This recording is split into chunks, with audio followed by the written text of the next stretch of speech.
எல்லாருக்கும் வணக்கம். நம்ம இந்த பேமெண்ட் ஆப்பில் என்னென்ன ஆப்ஷன்லாம் இருக்குது, என்ன ஏதுன்னு நம்ம ஒவ்வொரு வாட்டி ஒரு வீடியோ பார்த்துருக்கோம்.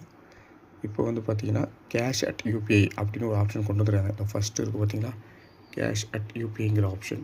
இந்த ஆப்ஷனை யூஸ் பண்ணி கஸ்டமர்கிட்டேருந்து எப்படி பணம் வாங்குறது அப்படின்னு பார்க்க போகிறோம்.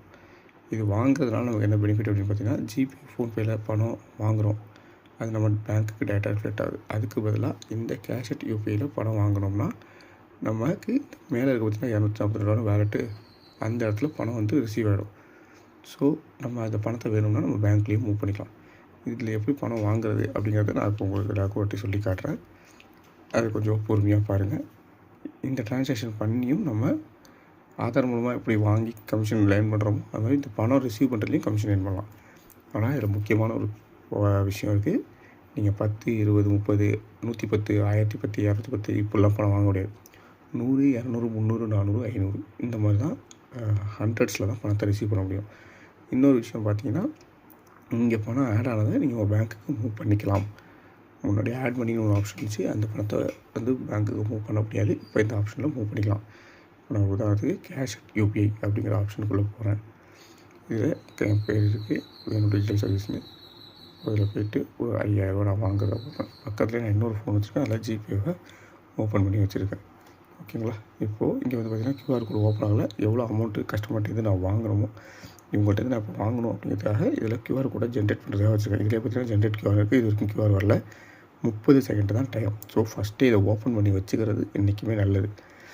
ஓகேங்களா? ஸோ இதை ஓப்பன் பண்ணுறேன். உடனே இந்த கேமராவை எடுத்து நான் இதை காட்டுறேன். அவ்வளோதான். இங்கே வந்துச்சு பாருங்கள், 6 ரூபாய் 5000 அப்படின்னு போட்டு வந்து எந்த பேங்க்கில் அவங்க மாற்றுறாங்கன்னு வந்துடும். ஸோ இப்போ பார்த்தீங்கன்னா நம்ம டைப் பண்ணணும். ஸோ நம்ம டைப் பண்ணிட்டேன். இங்கே உடனே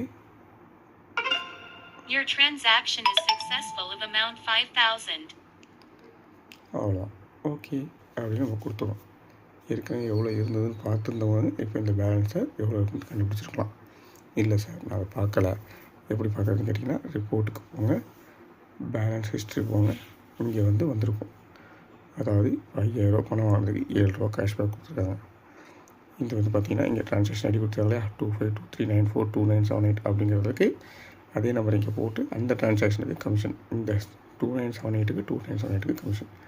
ஸோ ஏற்கனவே என்கிட்ட இருந்தது 242 ரூபா 21 இந்த 5000 ரூபாயை சேர்த்து 5242 ரூபா. இங்கே வந்து ஏற்கனவே 242.21 இருந்துச்சு, 5000 சேர்த்து 5242 இருந்துச்சு. ப்ளஸ் இந்த 7 ரூபாயை சேர்த்து இப்போது 5249.21 இருக்குது. அதுக்கப்புறம் மட்டும் பார்த்திங்கன்னா அதுக்கு டிடக்ஷன் பண்ண பிரச்சனை வேறு ஒன்றும் இல்லை. இன்றைக்கி காலையில் 6:45க்கு இந்த 3 ட்ரான்சாக்ஷன் ஜஸ்ட் இப்போ தான் நான் பண்ணியிருக்கேன். பார்த்திங்கன்னா டைம் இருக்கும். சரிங்களா? ஸோ 30 செகண்டுக்குள்ளேயும் பணம் வந்துடும். இந்த பணத்தை நான் இல்லை பேங்க்குக்கு மூவ் பண்ணணுன்னு கேட்டால் ஆஸ் யூஷுவல் நீங்கள் எப்பொழுதும் பண்ணுற மாதிரி ட்ரான்ஸ்ஃபர் பண்ணி